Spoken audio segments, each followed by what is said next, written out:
Welcome back to the Blue Corner, and this is our signing spotlight for the 23-24 window. As always, I'm joined by Ellis, and returning is our special guest Alfie. And this time, we've got 5 signings to talk about instead of the 15 that we proposed in June.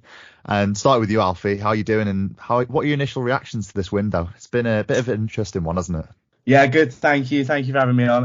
No, I think we've been dealt obviously the cards that we've got, and we've got what we've got. I think having spent $3 million now this year, and to have these signings, Beto, Chimiti as those forward options, Harrison in midfield, adding this depth that we must not get. If we didn't get Harrison in now with the Iwobi leaving, that would have been an absolute nightmare. Also, Young shows up a little bit at the back. Obviously, looking at the squad now, there's still a few gaps potentially. The fullbacks the quality isn't really there. Centre half wise, with Branthwaite coming in from a loan, I think it's amazing how we've got such a young quality player there. We do look a bit short in midfield, I think, especially in that sort of deeper roles with sort of only really Onana, Gay and Garner being able to play. Kevin Farewell, £3 million spent, and he's brought in these quality like Beto, who we saw on whenever we played Sheffield United. We've done what we've done, and it's decent. It is what it is. Yeah, as you said, it's the hand you dealt, isn't it? And I think to come away from this window with only $3 million spent and the players that we've got there, I think is hats off to Kevin Farewell. What are your thoughts, Ellis? What are you thinking?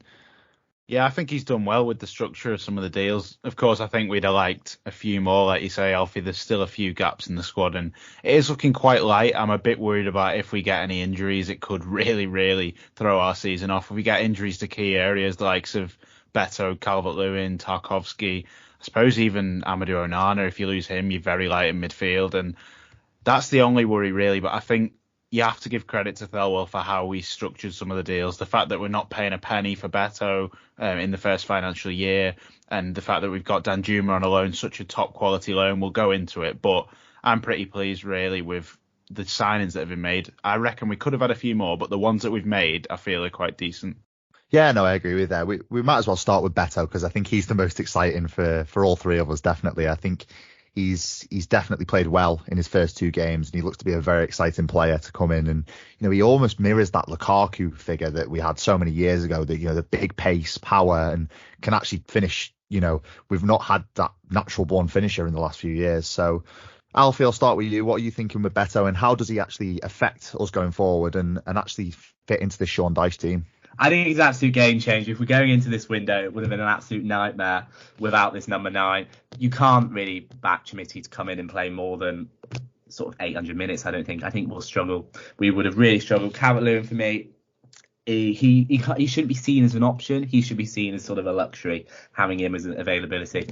But I didn't see against Doncaster, but I did watch him against Sheffield United, obviously, and he was superb. I was so impressed with how well just how well he battles for the ball. It's something that we haven't really seen, and it's something that we kind of rely on Decore. And I said after the game do we need Decore now if we can have this sort of presence from Beto in those sort of final thirds where Decore, obviously, he scored some really important goals for us, especially last season, but technically he's not. You don't if I'm trying to build a team, there's no way I'm putting Decore as a 10 in any top seed.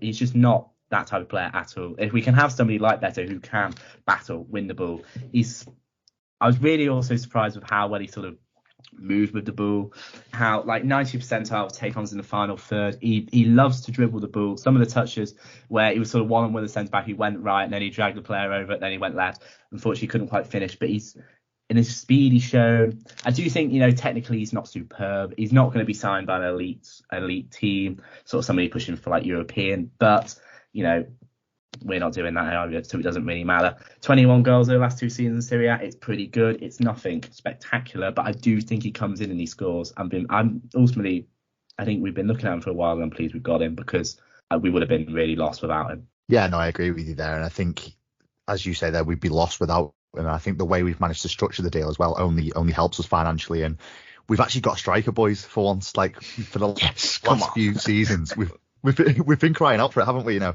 As you say there, Dominic Calvert-Lewin has been a luxury in the last few seasons, especially with that. And that's not through the want of trying. He wants to be in that team and he wants to help the lads, but just his injury record just doesn't help him in there. And I think he offers us that outlet in the DCL absence. I think to have a big man up there it's sort of a cliche to say that, he's a big target man. It's a Sean Dyche way of playing, and he's not all that. That's not everything to his game. As you say, he battles, he wins one-on-ones. He does look like he's ready to fight, and he already looks like an Everton player. Another cliche here, but he already looks like an Everton player, and he's ready to fight and ready to give everything for the badge, which as Everton fans, that's all we want to see. And I think he'll manage to get the fans on side very, very quickly with that. It showed in his in the second goal against Sheffield United, the way that he was involved in the link-up play. I think the way he did link up to pass it to Patterson for the ball in for Danjuma for that second goal, it's just kind of shows what he can offer us. And he seems like he's such a nuisance as well. I think defenders must hate to play against him. And it massively aids the structure for me because it keeps the team up the pitch. If they've got something to worry about, them defenders have something to worry about. Every time the ball gets to him, they've got to deal with him, and they don't have, if there's a player who doesn't quite suit the system up front, they can kind of move a few yards forward and really put the pressure on. But if they've got someone to think about, it's a different story. And I think he's going to get goals for us as well. The way he took his finish against Doncaster was just superb. Yes, it was Doncaster, but, they gave us a real good game that day. And the way that he put that in, I was kind of thinking that's a finish of a very, very good striker, and I don't want to get carried away, but it's just the calmness that we haven't really seen in recent weeks. Yeah, I think what you just said then about sort of moving the ball up the pitch, we're never, I wish we did, but we don't. We're never going to sort of pick and receive the ball, play into a centre half, then play into midfield. We're just not going to do that. As we've seen in the past, especially when Calvert-Lewin hasn't been available, we're playing Mopé up front. And we haven't altered the system at all. So we're trying to play lots of balls up to him and expecting him to win stuff. That's just not his game at all. He was never going to do that. But with Beto now, it's his game. It's going to suit us so much better to be able to progress through the phases. And it's just ultimately, we're going to be a lot more dangerous. Instead of just sort of focusing on teams making mistakes or us sort of winning the ball high up, which there's nothing wrong with that style of play, of course, but it's another alternative, and it just we look so much more threatening. And like you said, I wouldn't want to be a centre-back playing against him at all. I agree. Another player that we signed in the window is Yusuf Shamiti. And how does he fit into a Sean Dyche system? Because we can't deny he's young. He's a young talent. He's signed for around £10.7 million, low down payment from Sporting Lisbon. And I think he is definitely an exciting prospect. But what does he offer us this season? I don't think he's going to offer us a lot of goals, but it's almost like a break-in season for him just to get up to speed with the Premier League and manage to, in seasons to come, be part of our squad and be our starting number 9. I think the man to talk about this is Alfie, because Alfie's done a fantastic thread on Yusuf Shamiti on Twitter. And if you haven't seen it, guys, please do go and have a look, because it is superb. And it did really, really well, didn't it, Alfie? Yusuf Shamiti, you gave me a good bit of hope about him when I didn't even know who his name was when he first got linked with us. So thanks for that, and take the stage. Yeah, when he was announced, I had sort of no idea, but we were driving back from Belgium, so I had like these loads of hours, so I thought I'd nail something out, and I watched pretty much all of his minutes. He's only played a total, previous to Everton, he's only played a total of 844 minutes in his senior career. He is so young, he is so raw. I don't want to put any expectations on him really, but he broke into that Sporting side, played in a 3-4-3 as their number 9. He's a traditional number 9. He's tool, obviously, when the ball comes into the box, he's very good sort of movement. He will look to either get across the front man, across the front post and flick it across, or round the back stick and sort of Calvert-Lewin almost sort of dunk on the sort of their full back peeling way like Mitrovic does often. I think he's shooting wise, he is slightly bobbly. I would really compare him to a sort of young Calvert-Lewin when he came through. He does have the fundamentals, but did lack that sort of he's not a finished article, like I said again, but he's slightly lightweight. I would want him to obviously, as he develops, put on a bit more mass so he can sort of hold off these defenders. In Portugal, he never really sort of out-muscled defenders, but he uses his body very well, similar to a young Calvert-Lewin, or better almost, to sort of receive the ball and roll the defender more than sort of just shoving them out the way. But, he's tool. I'm sure he will fill out. Technically, I think he's excellent. I think he's sort of, if combinations wise, he's good decision making. His decision making actually for such inexperience, like 9 starts, 16 appearances, is superb. He always knows who to play to. He's very good at playing around the corner, bringing others into play. For Everton this season, I think if we can, replace those minutes that Ellis Sims sort of got last season, but replace sort of what we expected Tom Cannon to pick up, coming in as that third option, play sort of, if we can get a few, cut run, fingers crossed, we haven't had one in ages, I think it'd be brilliant. I'm very excited to see how he goes. I think for me the main thing, there's two main things here, and I think it's very evident that Kevin Thelwell and Sean Dyche wanted a certain profile of striker. If you look at our signing of Beto, you look at our signing of Yusuf Shamiti, as you said there, Shamiti is very, very similar to a young Calvert-Lewin.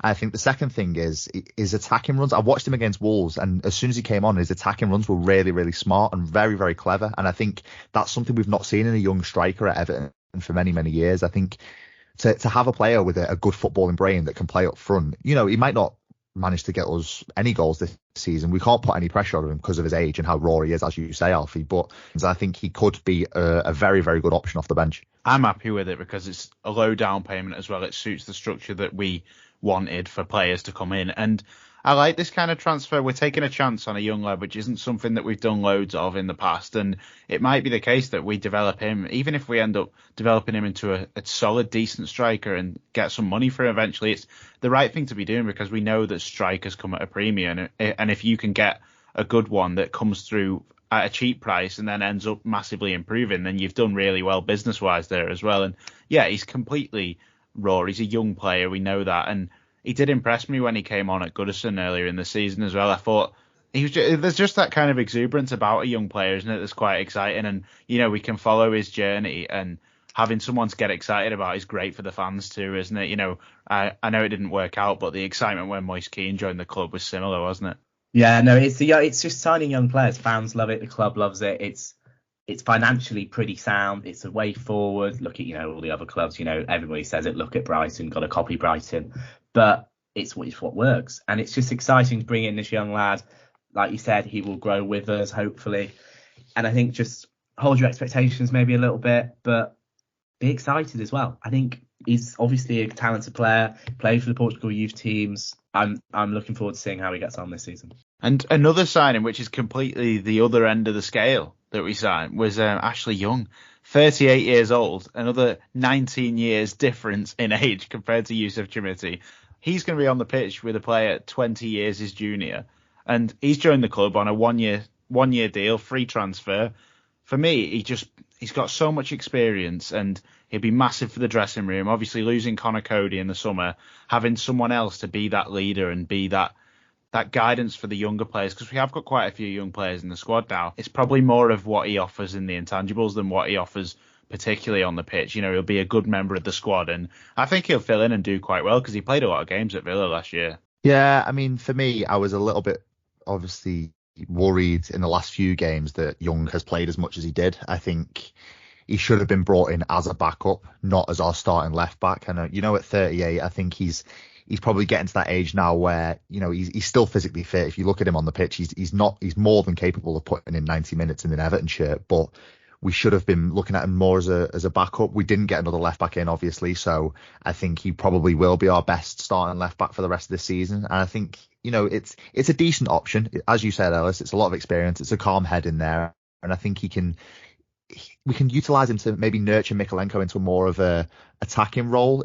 We've had some top left backs at our club over the past few years. We've kind of been spoilt at left back. You look at Luca Dean, Leighton Baines, Ashley Cole came in as a coach, and everyone was raving that it might bring a better side out of Mikalenko. So I think as Everton fans, we've been spoiled, but it's a decent option. Ashley Young, he's solid. As you said, he'll do the intangibles well, and I think it's a no-brainer on a free transfer. And in our financial predicament, I think it's as I said before, it's an absolute no-brainer. Yeah, I think coming in he just adds versatility. Obviously, he can play on the left, he can play on the right, and then also if we are really desperate for that right hand side, we have chosen to play Jimmy Garner there, which I'm not really set on, but he could have also played on that right wing.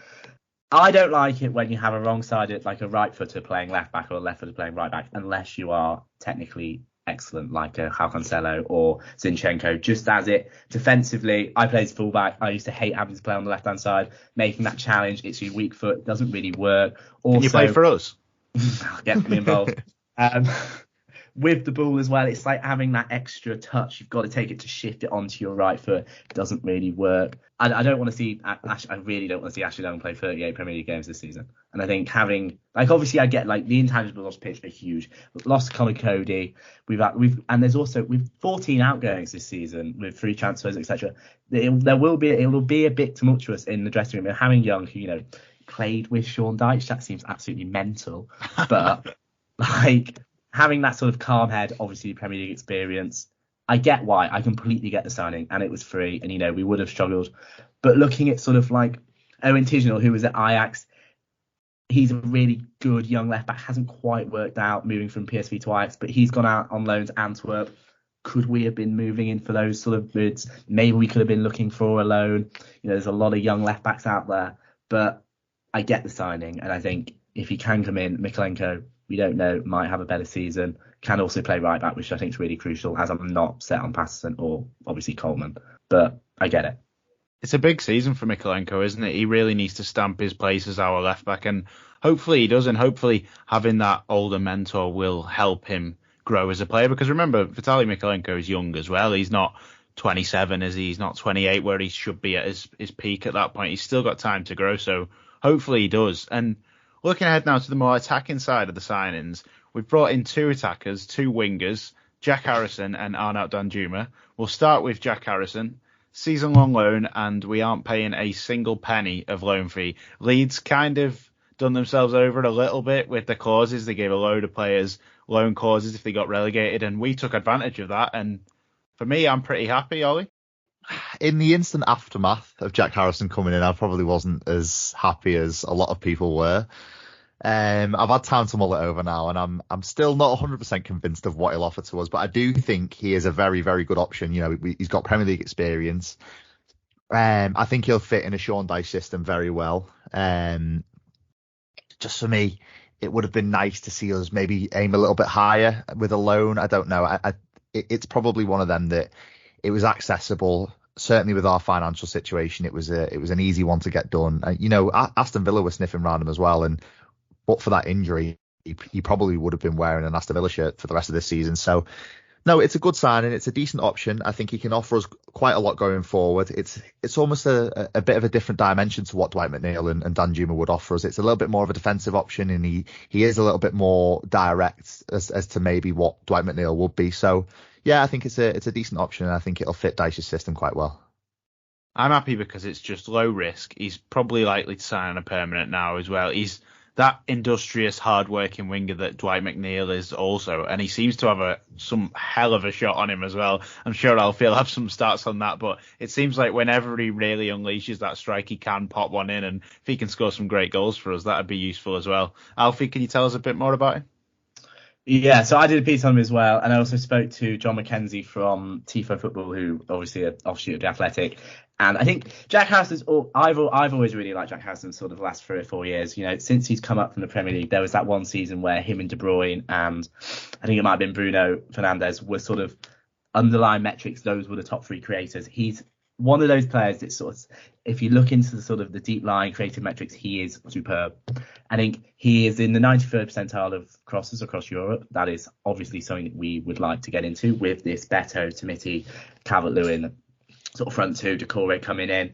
We do need that quality from which I think that right hand side has been atrocious the last sort of 4 or 5 games. I think he's more of a left winger in his sort of over his career, but he has often played on the right. And I think for Everton, I think we will see him play on the right, which may nullify his crossing ability, as obviously he's left footed. But like I said, he's one of the best ball strikers in the league, and that's insane. Just the way he hits it is incredible. If we can get, he does score goals. Last season he scored 5 goals, 7 assists, very good. I want to see him take more shots because the way he shoots is incredible, and especially if we do have him coming off this right hand side, coming inside, or even if we do want to stick to this 4-4-1-1 and we want to have somebody more creative who does offer still a good hard-working defensive output instead of Decore, Harrison, or maybe McNeil, but Harrison as well. If we can get him in those areas around the edge of the box and getting shots off or sort of playing slided passes through, I think it would be really, really productive.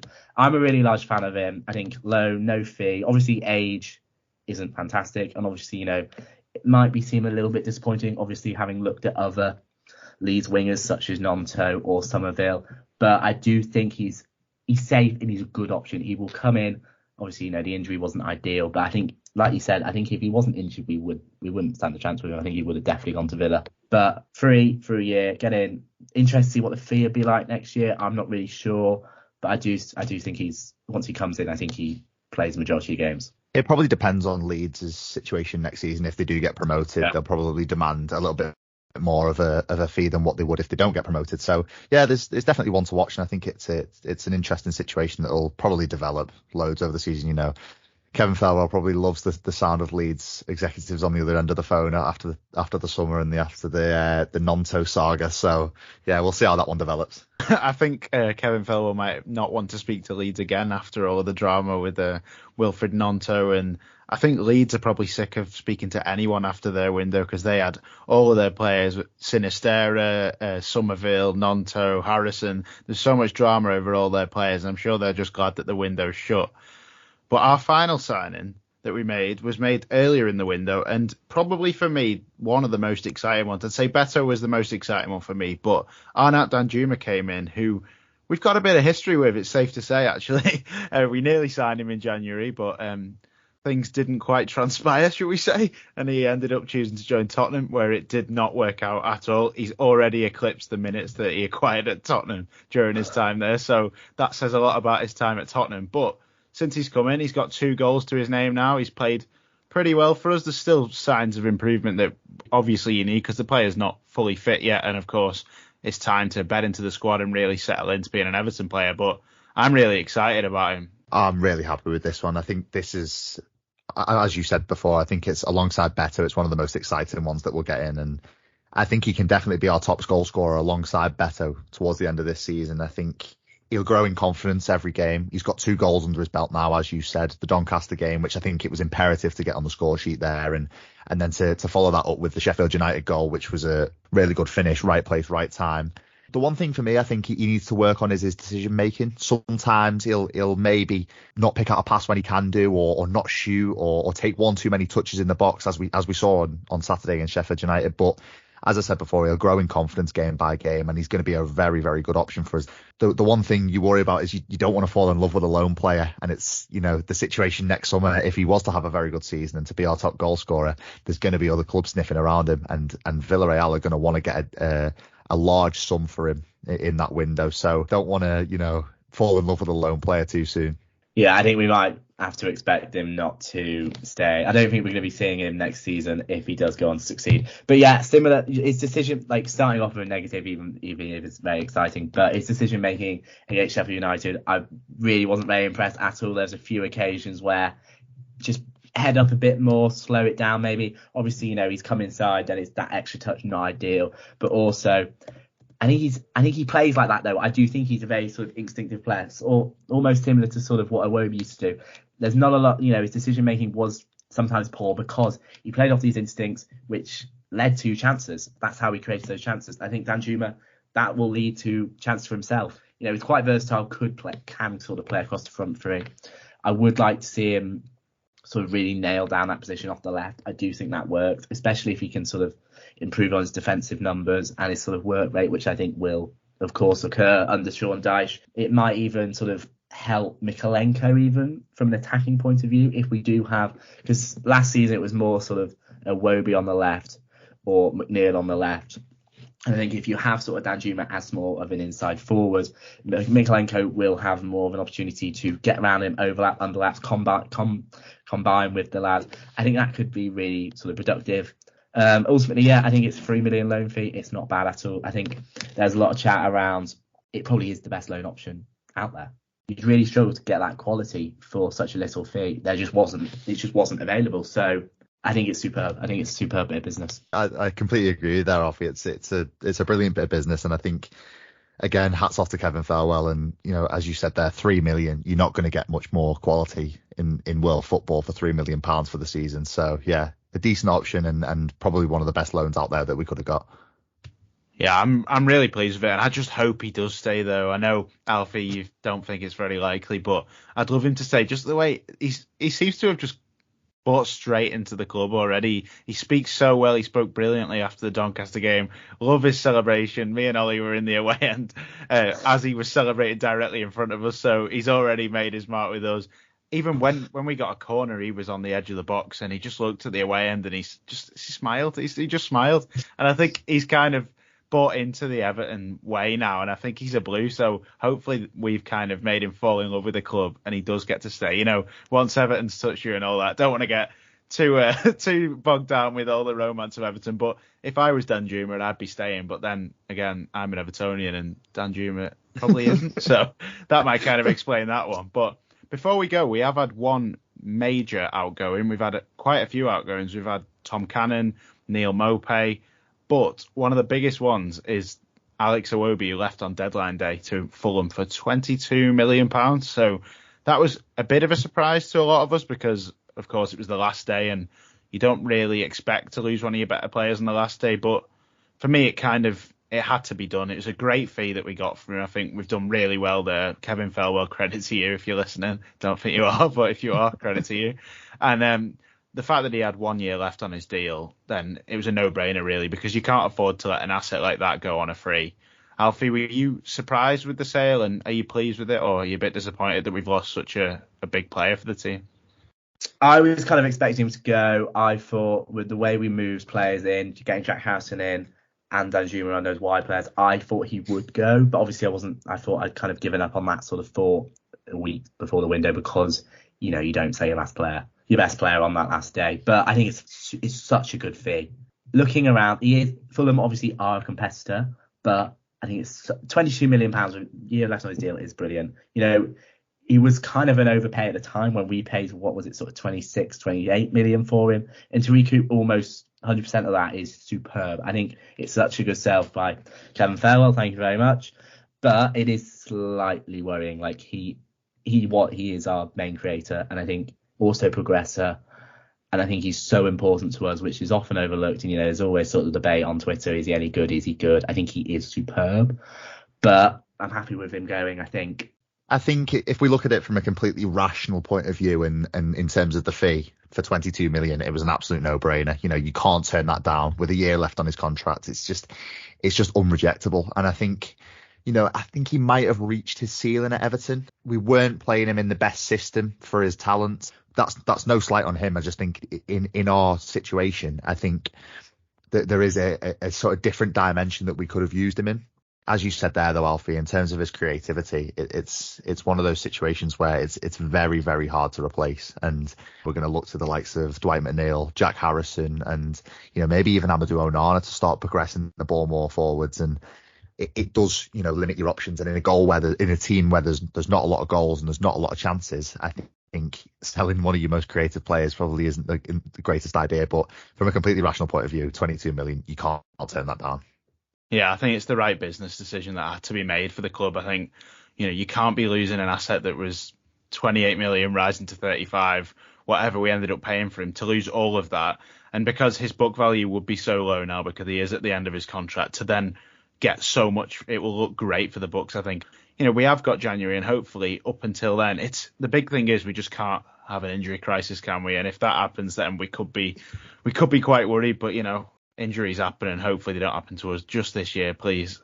Yeah, I think Dyche just done an interview, hasn't he, that was posted today, on Tuesday.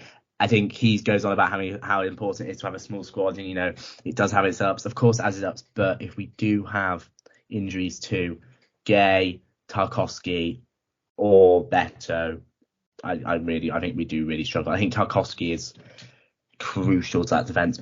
Keeping Tarkowski fit, and obviously that is such a good strong point of his because he is one of the most available players in world football, which is crucial.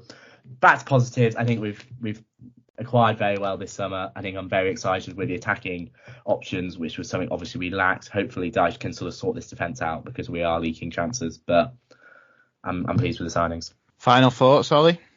Yeah, I completely agree with Alfie there. I think, you know, that the 5 signings that we did bring in, we had to strengthen attacking wise, and we did that.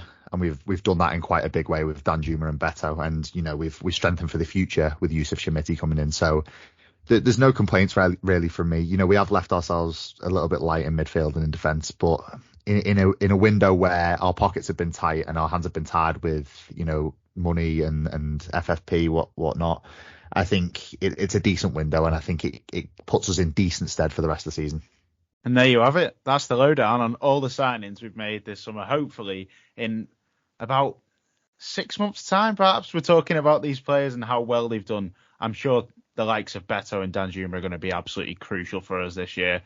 Alfie, thanks so much for coming on. Please do check out his Twitter, Alfie Biggs 03. You've been great as always, mate. Thank you very much. No, cheers, lads. Really enjoyed this. Look out for us on our socials too. We'll be active on there. But that's all from us today. See you later.